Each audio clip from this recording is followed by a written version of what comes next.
Hi, everybody, and happy Sunday evening to you. It is Region Weather Meteorologist Matt Wintz. It is Sunday, March 28th.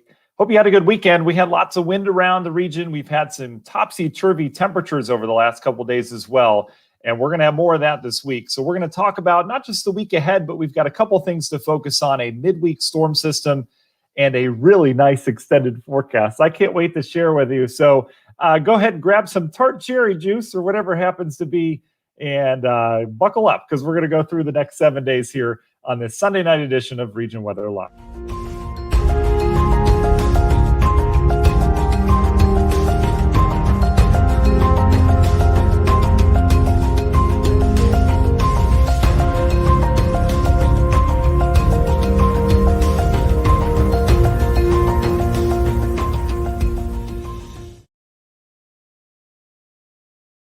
And welcome in, everybody, to the Sunday night edition of Region Weather Live. I'm Matt Wintz, and I want to say hi to some of us already joining in here. Derek, hello. Thanks for joining us tonight. Jackie, Chantil, and Dee, hello to you as well.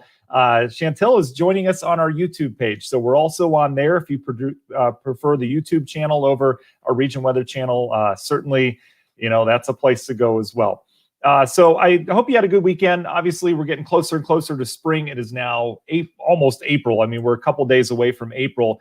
In terms of snowfall, I just want to get that out there, because we're not always done with snow this time of year. We've had snow as late as May before. So I don't want us to get this false sense of security, because there are some systems this week and even next week that may be bringing some of the flakes to the Great Lakes. Not saying we're getting anything here in the region, but typically Chicago actually wrote down the numbers. Valparaiso does not keep, that's our official hub for region temperatures, stuff like that. They do not keep snowfall records officially there. So we have to actually go to O'Hare to get some of those numbers. So we don't always get the most accurate read in terms of, some of the lake effect events, et cetera. But Chicago averages 36 inches of snow per year. And by now we should have about 34.8. So there's, maybe an inch or so left in terms of the average that we can still get. So, are we going to get a lot of snow from here on out? Hopefully not. And I don't see that happening, especially with stronger sun angle, but it's still possible. I just want you to know that for sure. All right, before we jump into the maps here, I want to say hi to Bobby. Hi, Harry. Hi, Kim. Good to see you as well. Hi, Alan. Hi, Heather. Chrissy, good to see you as well. None of that nonsense she said. Chrissy always keeps me in my place. I like that. All right, let's get to the map, shall we? We'll get you, planning for your week. The whole point of these, guys, I want to be brief with these so you're not, sitting watching your phone or whatever it is all evening. But I want to be consistent with these as well in terms of think about what you've got ahead this week, right? Sunday night's a good night to plan that, whether it be work or a trip or, taking a day off, whatever that is, especially if the weather's nice.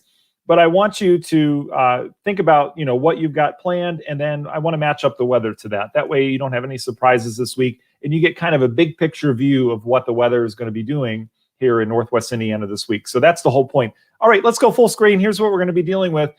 Winds were gusty yesterday. They were gusty this morning as well, but they have really eased up. That's the good news, and that's because high pressure is settling in. We've got a very fast-moving weather pattern where we have windy conditions and a low pressure, and then we have this high pressure that moves in where everything just goes calm, and temperatures are going to be bouncing all over the place as well.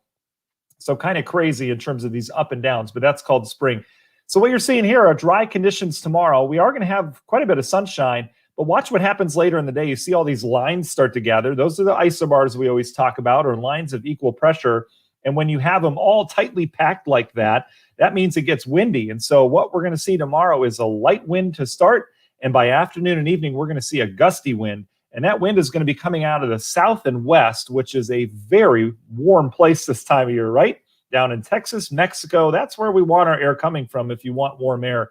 So we're going to warm up pretty quickly tomorrow. I think we ought to make a run at 60 at least. And you can see as we go through time into Tuesday, eventually Gulf of Mexico moisture will attach itself to that wind flow, and eventually we'll see a system that develops.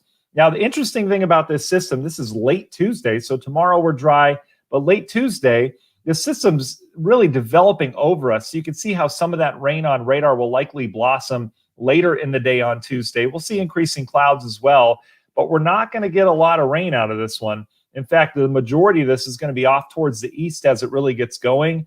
But the thing that this will bring in you notice by Wednesday now, we've got those lines, but they're not coming out of the southwest anymore. They're coming straight out of central Canada. So that means we're going to have a big temperature dip around here as we get it into our Wednesday. So that's really going to be the hallmark of this week, is a nice bump in temperatures the next 2 days, and then a nice bump down in temperatures on Wednesday and Thursday. So let's go big picture in terms of what that precip looks like.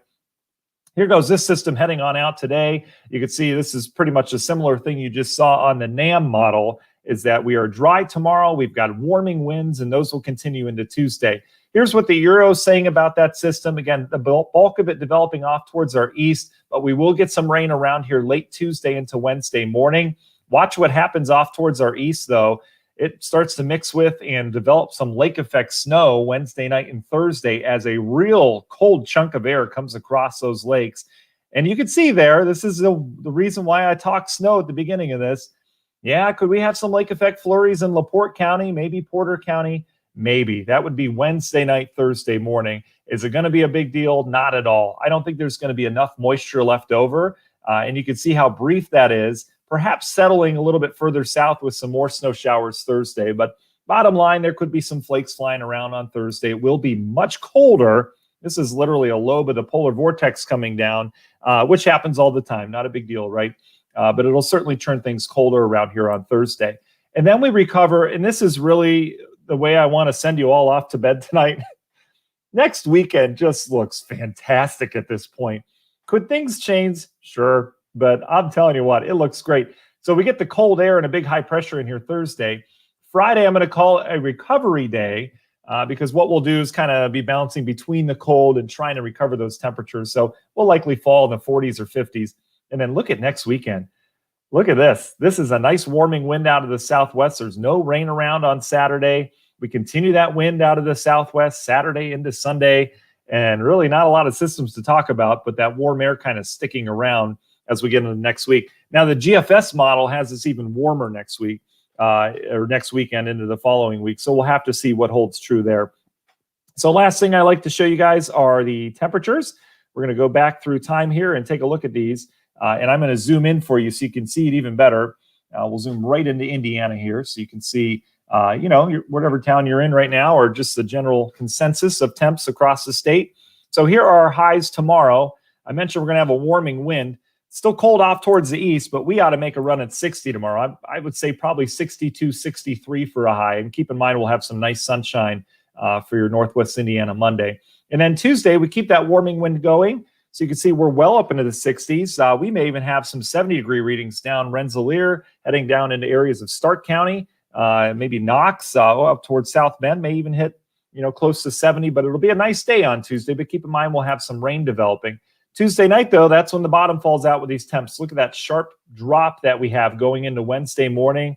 Those are your highs on Wednesday. We're in the 40s, but it gets worse. Remember that cold air coming down from the north. There's your Thursday highs. And again, we could have some lake effect snow showers, likely not getting out of the mid-30s on Thursday. That's our little dip this week. And then remember, I said recovery day on Friday. So there you go, upper 40s near 50. Not bad, just not great. And then we turn great on Saturday. I've got us at least mid-60s on Saturday as of now. And then you can see as we go into Sunday, we keep that warm air going. But wouldn't you know it, and you guys all know this, that this time of year, whenever we have light wind, we tend to get a lake breeze. So you can see the lake cooling there. So if you're near the lake shore, you'll likely be in the 40s next weekend, as long as that wind stays light. And that could be a couple-day event. And look at that on next Monday. Perhaps mid-70s away from the lake, a little bit cooler near the lake shore. We'll see if that holds true. At that point, we're getting out into fantasy land. So we don't want to put numbers on that at this point. So what it looks like, again, midweek system, we've got a temperature swing, really nice tomorrow. Tuesday looks great as well. Later in the day, that's when it turns a little bit different in terms of the showers, and then we'll see that temp drop. And then Wednesday, Thursday, yeah, we're going to get cold again, but next weekend looks great. So that's what we're dealing with. We'll open it up for some questions for you for sure. I see a lot of complaints about the S word. Yes, I know for sure. Yeah, Harry says we're still in a thunderstorm drought. When do you see us finally getting into a pattern of thunderstorms, whether it be severe or not? Harry, that's a great question. This is going to be another week where I don't see any thunderstorms.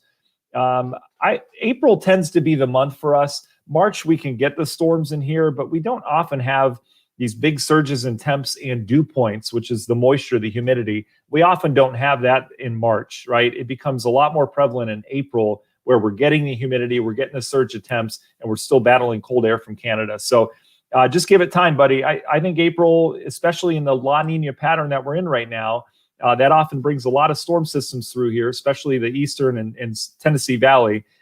So we could certainly see some pretty decent storms the month of April. We're not going to sleep on it for sure.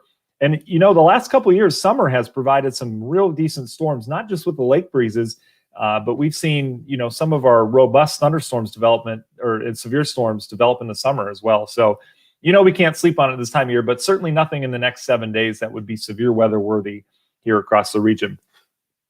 Elijah says, I wish we get a storm like they keep saying, bring us good rain. Yeah, Elijah, no big storms for us, in terms of, severe weather or anything like that. This storm this week is, when I say storm system, I don't want us to get confused. The storm system is the low pressure, the warm air, and the cold air combined, right? That makes up the system that drives either the cold or the warm air. So when we say storm system, that doesn't mean severe weather. Individual storms along a cold front or a warm front, that's what creates the severe weather for sure. Tina, yep, weather's straightening out for sure. That's the good news. It really is. We've got some up downs this week for sure, but I really think next weekend is when it'll straighten out, at least for 5 or 6 days. Hopefully, we'll see if that ends up holding true. So we'll see. Chrissy's excited about the weekend. Chantel's happy. That's awesome. Thanks for joining us on our YouTube channel. Appreciate that. And Dee says can't wait. Awesome. All right, guys, I hope you have a wonderful week. I hope this helps. Again, any feedback that you have, go ahead and leave it on our page. If there's something you want to see, that you want to know, obviously we open it up for questions, but if there's something you're not getting that you would like, certainly open to feedback on that. Would love to help you out because this is for you, right? This is for you to plan your week weather-wise and kind of get an inside look so you don't have to look at your phone and just see that it says a cloud or a sun and then it changes 24 hours later, okay? So that's what we're dealing with. Have a great week. Mary, thanks for joining us here tonight. Hello. If anyone's watching this later on, it should still be relevant over the next couple of days. I'm not expecting the forecast to bomb out or anything like that. So certainly a legit video. All right, guys, have a wonderful week this week, and we'll keep you updated throughout the week, of course, as we always do.